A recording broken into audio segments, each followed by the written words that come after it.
네, 리포트 뚜껑 여러분이 함께하도록 하겠습니다. 그 전에 방송 내용에 있어서 정정 드릴 부분이 있어서 먼저 안내를 해드립니다. 저희가 종전에 방송했었던 이유군의 텐텐텐에서 현대 로템에 대해서 소개를 해드렸는데요. 수익률과 그 가격 정정을 드립니다. 8월 12일에 공략했을 당시의 가격이 25,800원으로 정정하고요. 이에 따라서 매수 장중 24% 수익인 부분 알려드립니다. 자, 오늘도 리포트 뚜껑 열어보도록 하겠습니다. 정서원 아나운서 함께합니다. 어서 오세요. 안녕하세요. 네, 반갑습니다. 자, 오늘도 증권가에 나온 보고서들, 리포트들 과연 시장에서는 반응을 또 어떻게 하고 있는지 내용 확인해 보도록 하겠습니다. 자, 오늘 첫 번째 리포트는 뭘까요? 네, 첫 번째는 바로 KH바텍 뚜껑 열어보도록 하겠습니다. 네. 일단 하반기 성수기 효과라는 제목으로 나왔고요. IBK 김은호 애널리스트의 보고서를 가져왔는데 목표가로는 3만 원을 제시했습니다. 네, KH바텍 오늘 움직임이 장 초반부터 좋더라고요. 현재 주가부터 좀 보도록 하겠습니다. KH바텍의 현재 주가는 계속된 상승 흐름 유지하고 있습니다. 5% 넘게 오르고 있고요. 19,100원 기록이 되고 있습니다. 투자 포인트 한 가지씩 확인해 보도록 할게요. 네, 폴더블폰 관련주로도 구분이 됩니다. 이 KH바텍 2분기 실적을 먼저 체크를 해보면요. 국내 거래소 내 물량 감소로 매출액이 1분기보다는 감소를 했습니다. 그래프 통해서 보다 자세하게 체크해 보도록 하겠습니다. 일단 그래프에서 파랑 색깔 오른쪽에 있는 파랑 색깔이 바로 힌지 부분의 매출 부분인데요. 이 힌지는 폴더블폰 핵심 부분이기도 합니다. 힌지에서 그래도 1분기 대비 소폭 상승하면서 실적에서 선방해졌다라는 것을 볼 수 있었습니다. 이 삼성의 새로운 폴더블폰 출시를 앞두고 이 힌지 물량 증가를 예상해서 3분기 매출액 오히려 2분기보다 무려 3.5배나 증가할 것이라고 전망을 했는데요. 이로 인해 영업이익률도 10% 이상의 개선세도 보일 수 있다라고 분석했습니다. 네, KH바텍은 이제 우리가 폴더블폰에 들어간 핵심 부품 중에서 이렇게 필 때 거기가 맞습니다. 잘 힌지 아닌지 그 아이고, 부분이잖아요. 네. 그래서 힌지 아닌지. 힌지가 정말 포인트인데 KH바텍이 이 힌지 관련해서 굉장히 또 기대감을 많이 가질 수 있다라면서요. 네, 맞습니다. 그리고 그 힌지를 가장 큰 투자 포인트로 제시를 했습니다. 네. 일단 먼저 KH바텍의 주요 제품 힌지를 포함해서 이 4가지의 핵심 부품이 바로 핵심 포인트, 투자 포인트가 될 수 있다라고 보고서에서 확인이 되었는데요. 가장 높은 비중을 차지하고 있는 힌지의 생산량이 가장 중요하다라고 본 겁니다. 이 폴더블폰 물량과 밀접하게 관련되어 있기도 하기 때문에 이 부분에 대해서 계속해서 추이를 살펴봐야 한다라고 제시를 했고요. 두 번째로는 선행 개발 중인 IDC 부분이었습니다. 그리고 세 번째가 브라켓 부분인데 사실 21년 이 흐름이 부진했는데 22년에는 인도 생산 라인이 정상화되면서 이 부분도 개선세를 볼 수 있을 것이다라고 예상을 했고요. 네 번째로는 배터리용 E&D 플랜트인데 이 해외 공장 증설 예상이 되어 있습니다. 23년부터 매출이 본격적으로 잡힐 것이라며 역시나 하반기 실적 개선에 도움이 될 것이라고 4가지 핵심 부분을 포인트로 뒀고요. 추가 성장의 가능성을 볼 수 있었습니다. 네, 성장 가능성, 오늘 증권사 호평에 힘입어서 주가가 오랜만에 반등하고 있는데요. 과연 주가 흐름 어느 정도 수준인지 차트를 보도록 하겠습니다. KH바텍 최근에 계속된 하락세를 보이다가 오늘 드디어 반등을 하고 있습니다. 최근에 수급을 보면은 외국인의 매수세가 오늘 일정 잡히고 있고요. 저희가 앞서서 수급 관련한 종목에서도 탑10 종목 안에서 확인을 해봤습니다. 그동안의 주가 움직임이 계속해서 내리막을 걸어오는 흐름들이 쭉 지속이 됐는데요. 목표 주가 3만 원, 지금이 19,000원대이기 때문에 그렇게 엄청나게 높은 목표 주가는 아닙니다. 지난 2021년 9월경에 3만 원 선을 넘어섰던 흐름이 있었기 때문에 그때 당시에 아무래도 그 폴더블폰 개화에 힘입어서 좀 기대감을 가졌던 부분, 이번에는 확실하게 더 성숙된 그런 시장 속에서 얼마나 매출과 함께 주가가 올라갈지 기대해 보도록 하겠습니다. 첫 번째 종목 KH바텍 확인해봤고요. 두 번째는 어떤 리포트일까요? 두 번째도 최근 시장에 주목했습니다. 네, 소위 말해 태조 이방원에 들어갔던 방산주 뚜껑 열어볼 텐데요. 네. 바로 LIG 넥스원 보겠습니다. 발음 잘해야 돼요. LIG. 네, LIG입니다. 네. 네, 수출 배증과 수주 잔고 상승으로 이 고성장 구간에 진입했다라는 제목으로 나왔고요. 네. 하나금융투자 이상현 연구원의 리포터인데 사실 이상현 연구원이 2022년 5월 4일에 같은 회사에 대해서 리포트를 냈습니다. 네. 당시 주가가요 86,800원이었는데 목표 주가는 12만 원이었습니다. 2만 원을 높여서 14만 원 목표가를 제시했습니다. 네, 주가가 그만큼 올라온 만큼 목표 주가도 상향 그쵸? 조정을 했는데요. 현재 주가 보도록 하겠습니다. 오늘 방산주 움직임들이 뜨겁죠. 그 가운데 LIG넥스원의 주가 4% 넘게 오른 98,100원 기록이 되고 있습니다. 투자 포인트 첫 번째는 뭘까요? 네, 일단 방산 사업을 영위하고 있기 때문에 도대체 어떤 사업 영위하는지 제가 그림으로 한번 준비를 해봤습니다. 네. 아무래도 전쟁과 관련된 뭐 이런 로켓이라던가 미사일 이런 뭐 감시 감시하는 정찰 거. 관련된 기계도 있고요. 저희가 군대를 안 가서 용어를 잘 몰라요. 네, 맞습니다. 네. 그리고 항공 전자전, 그러니까 기타 부분을 영위하고 있는 사업도 하고 있고 또 지휘 통제를 관리하고 있는 뭐 레이더 같은 거 있는. 네, 그렇죠.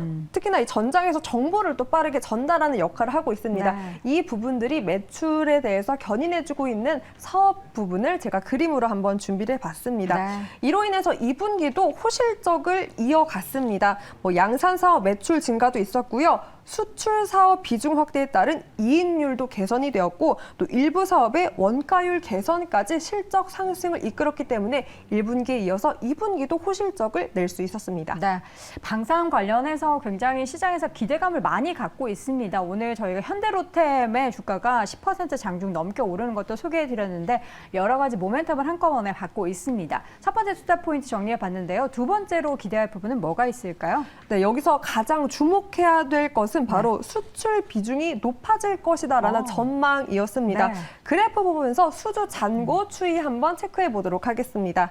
이 연말까지 수출 비중 계속해서 증가하면서 무려 15%를 넘을 것으로 기대하고 있습니다. 21년도고요. 마지막 그래프가 22년도입니다. 이를 넘어서 15%의 성장률까지 내다보고 있는데요. 이는 지연되었던 인도네시아 무전기 수출이 3분기부터 반영될 것이라는 전망 때문이었습니다. 특히 수주잔고에서 수출이 차지하는 비중이 40%대를 기록하고 있고요. 조만간 50%대를 넘을 것이라는 기대감을 반영한 것으로 풀이되고 있습니다. 이로 인해서 높은 수주잔고로 수년간입니다. 이 몇 분기도 아니고 수년간의 고성장을 기대할 수 있다라는 그 큰 기대감이 리포트에서 확인됐습니다. 네, K방산 관련해서 사실 그 기술력이 굉장히 돋보이고 있다라는 뉴스들은 여러분들도 많이 들어보셨을 겁니다. 그 가운데 관련된 기업들의 해외 수출이 계속해서 증가하고 있다. 수주가 어디 나라에도 터졌다라는 얘기들이 계속해서 전해지고 있는데 관련한 기업들의 흐름이 최근에 단기적으로 엄청 많이 올랐습니다. 맞습니다. LIG넥스원은 과연 그러다 흐름 어땠을까요? 주가 보도록 하겠습니다. LIG넥스원의 주가의 움직임 최근에 앞서 말씀드렸던 것처럼 태조 이방원 관련해서 엄청나게 7월 이후에 주가 상승세가 두드러지게 나타났습니다. 지금 신고가 경신하는 모습 보이고 있는데요. 주가 차트 마이너스에서 조금 더 넓게 보도록 하겠습니다. 이전에 얼만큼의 주가가 있었는지 뭐 이런 종목은 사실 단기적으로 볼 게 아니라 중장기적으로 봐도 매력적인 종목이 아닌가라는 생각이 드는데 테마성으로 움직인다고라고 보기에는 추세가 계속해서 살아있다라는 모습 주가 차트를 보면서도 확인이 됩니다. 지금 장중 고점이 10만 원 선을 넘어섰는데요. 목표 주가 14만 원으로 상향 조정한 만큼 실적 증가와 함께 또다시 상향이 어느 정도 나타나게 될지도 지켜보시기 바랍니다. 자, 두 번째 보고서 LIG넥스원 봤고요. 세 번째 리포트 열어볼까요? 네, 2차 전지 관련주 어떻게 보니까 또 태조 이방원에 들어가는 그러네요. 기업이었는데요. 네. 원준 준비를 했습니다. 유안타증권에서 나왔고요. 이수림 연구원의 디테일한 보고서로 제가 선택을 했습니다. 네, 원준. 사람 이름 같아요. 항상 이 종목 이름 들으면 사람 이름 같다는 생각이 드는데 오늘장 주가 먼저 보도록 하겠습니다. 오랜만에 반등을 하고 있는데요. 원준의 주가 현재 구간 보도록 할게요. 3% 넘게 오르고 있습니다. 31,850원으로 반등했습니다. 투자 포인트 한 가지씩 확인해 볼게요. 네, 일단 원주는 2차 전지 양극, 음극재용 열처리 장비 전문 업체입니다. 네. 이 업체의 소정 장비를 공급하는 열처리 장비 사업부 그리고 생산 공정 설비를 턴키로 공급하는 그러니까 공정기술 사업부로 지금 나뉘고 있는데요. 여기서 소성 공정은 소재의 기능을 결정하는 가장 핵심적인 제조 공정을 이렇게 일컫고 있습니다. 네. 이 동사는 뭐 에코프로비엠이라든지 포스코케미칼 SK하이닉스케미컬, LG화학 등 이렇게 주요 소재 업체에 모두 납품을 한 이력을 보유하고 있고요. 네. 이로 인해서 최대 고객사의 공격적인 양극재, 음극재 증설 계획에 힘입어 수주 증가의 지속성을 예상할 수 있었습니다. 그래프 통해서 생산량 추이도 한번 보면요. 포스코 케미칼의 생산량 추이입니다.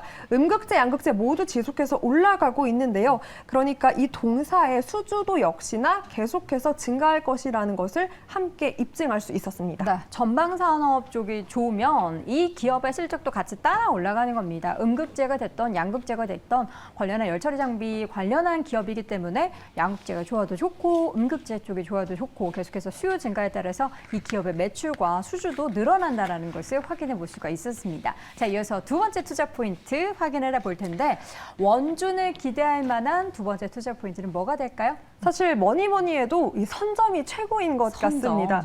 네, 시장에서 이 동사가 선점을 먼저 장악했던 시장 장악을 부분이 했다. 투자 포인트가 되었는데요. 바로 앞서 말씀드린 대로 열처리 장비 사업부와 공정기술 사업부가 나뉜다고 말씀드렸는데 이 공정기술 사업부에 대해서 선점을 했던 부분이 투자 포인트로 먼저 제시를 했습니다. 네. 그리고 두 번째로는 이 고객 투자 지속으로 인해서 매출 확대가 기대된다라는 건데요. 제가 그래프를 또 준비를 했습니다. 네. 그 선점뿐만이 아니라 선점을 했던 그 동사의 역시나 이 추이량입니다. 계속해서 역시나 늘어가고 있고요. 네. 생산 공정 설비, 이 EPC 턴키로 공급하는 쪽에 생산량 추이입니다. 함께 올라가고 있기 때문에 역시나 수주 기대할 수 있다라고 제시를 한 겁니다.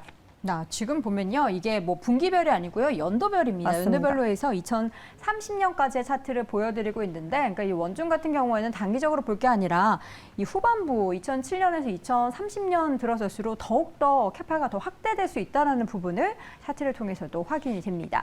자, 원준이 최근에 주가가 계속된 조정을 보였는데요. 오늘 뭐 이러한 스몰캡 관련된 리포트 가운데 반등을 보이고 있습니다. 단기적인 하락세를 보였지만 오늘 참 이 양봉이 과연 의미가 있을지 여부는 조금 더 지켜보셔야겠죠. 그동안의 주가의 단기적인 눌림목이 아쉽게도 있었지만 오늘장 일단 4% 넘게 반등을 하고 있고요. 계속된 사실 박스권의 움직임들을 지속했었던 종목입니다. 어떻게 보면 박스권 하단까지 내려와 있는 상황이기 때문에 이 하단을 지지하고서 우리가 기대하는 주가의 턴어라운드가 나타나게 될지 지켜보도록 하겠습니다. 자, 이렇게 해서 리포트 뚜껑 열어보니 오늘도 세 종목 자세하게 확인해봤습니다. 정수환 아나운서 함께했습니다. 고맙습니다. 고맙습니다.